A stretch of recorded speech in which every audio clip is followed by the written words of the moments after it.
Hail, Minnesota Skinnies, this is Conman 101, and welcome to another breakdown of the Twins versus Astros series. As you guys probably know, the Twins played the Astros earlier this season, and I made a breakdown of it. I'm not sure if I put it on this channel. I think I just put it on the Sports World 101 channel. I'll put both of them on this one, though.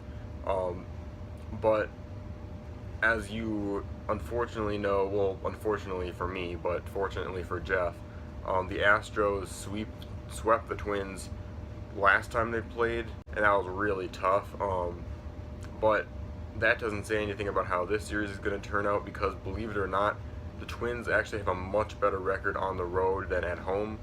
I think they're under 500 actually at home this season. They've done a lot better away.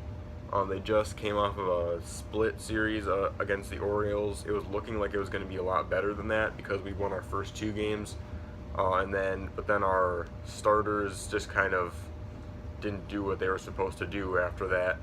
And so I'm just going to break things down. And starting with the Twins, I don't think the series is going to be much different. Let me just start off right off the bat.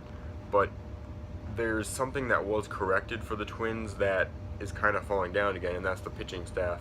Because earlier, I think against the Royals and early in the series against the Orioles, the Twins had a much better pitching staff. There were, I think, either 3 or 4 pitchers all in a row that pitched all the way into the 6th or 7th inning, and that's what the Twins needed, because we were having a lot of early exits for our starters, and we just needed players that could go all the way to the 6th or 7th innings so that we could only have 1 or 2 closers out there, and we could have kind of a bigger bullpen, and our bullpen wouldn't be as exhausted, because as I said before, one of the main reasons why we lost against the Astros last time was because our bullpen was so exhausted coming off of that series against the Rays. The bullpen really needs to step up.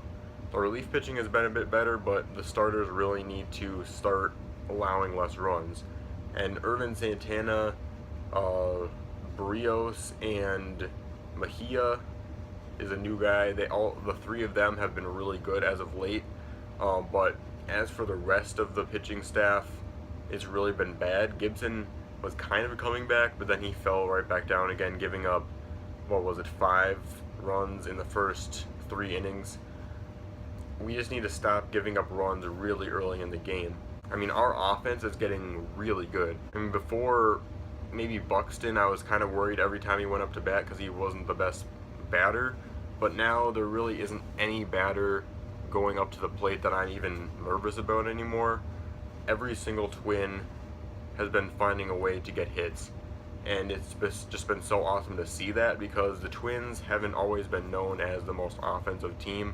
Their offensive attack has always been kind of lacking, and even this season it was starting to look that way, and that's why everyone was kind of counting us out before it even started, because they didn't think our offense was going to get better, and with our defense kind of lacking that right now, had our offense been terrible to start the season too, we would have started off really badly.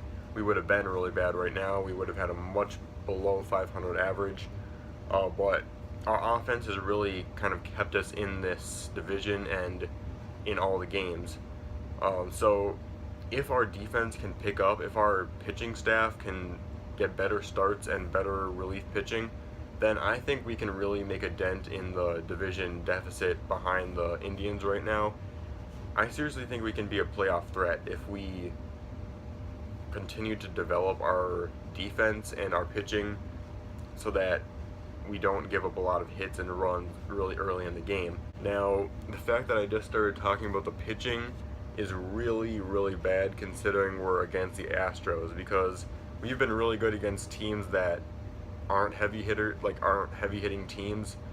Pitching, we always seem to win pitching duels whenever they can't score and we can't score very well. We always end up scoring more in those cases. But in a shootout kind of game, we never seem to win, and it's going to be a shootout kind of series when we're playing the Astros, because the Astros are not cooling down anytime soon unless they start on some really major after All-Star break slump, which I don't think they will. They're just red hot right now. I don't think we're going to be able to cool them off, but if our offense can do as well as it has been, I feel like we have a shot, because we've been getting a lot of rally innings just like the Astros have. Like, our offense is kind of becoming comparable to the Astros, in my opinion, because we just had a 5 inning game, or a 5 run game, sorry, against the Orioles. We were down 6-0, and we came back with 2 runs in the third or fourth and 5 runs in the fifth, and that was a huge comeback. And we don't really do that. We usually fall behind early, and we never come back from those kinds of games. But the Astros have been doing that all season. Their offense has just been insane, and now their defense is picking up. So our defense really needs to pick up, and our offense needs to continue to do as well as it has been in order for us to beat the Astros. And the fact that they're doing this well without their star pitcher, he had the best ERA in the entire league going into his injury. And since we're going into injuries, Joe Mauer is also hurt for the Twins, but he might actually be back by the end of the Astros series, or even by the beginning. About a week ago, he was on the 10-day DL, so he should be back right around the end of the All-Star break. He might miss a couple games against the Astros, but other than that, he should be fine. But yeah, I'm kind of curious as to when Keuchel's going to be back, but injuries have kind of plagued the Astros. I thought there was a couple more players that they actually lost. I also heard people talking about the Astros defense even being lacking right now, and that their offense is just making up for it, and that their pitching staff really needs to step up. But I mean, a 19-1 victory yesterday, I think the Astros are doing okay. So that wraps up my commentary on this series. I can't really go into predictions because obviously I want the Twins to win. I'm going to pick the Twins to win, but let's just see if the Twins can keep rolling on the road, because they have been really good on the road. I don't know why they've been that good against teams on the road compared to losing a lot of games at home. It just makes no sense to me how they lose so many games at home. But hopefully they can keep both away and home games on track, and they should be able to get a wild card spot at least, I hope, by the end of the season, because the Yankees are actually starting to cool down as well. They should be able to get at least one wild card spot by the end of the season, but if we can really get our defense to step up, I believe that we should be able to overcome the Indians even by the end of the season and maybe become a big threat in the playoffs. But that's just fingers crossed. We'll just hope that happens. But good luck to Jeff's Astros in the rest of the season. But in these next 3 games, sorry Jeff, you're in for one big surprise. Maybe we'll see. But anyway, thanks so much for watching this video. I really had fun making this. I love making breakdown kind of videos like this, and I'm not stopping anytime soon. So thank you so much for watching this video. Please follow my Instagram _conman101, as well as my fantasy football Instagram page, Fantasy Football Freak. I'll leave both of those links in the description. So thank you again, and I will see you on the flip side.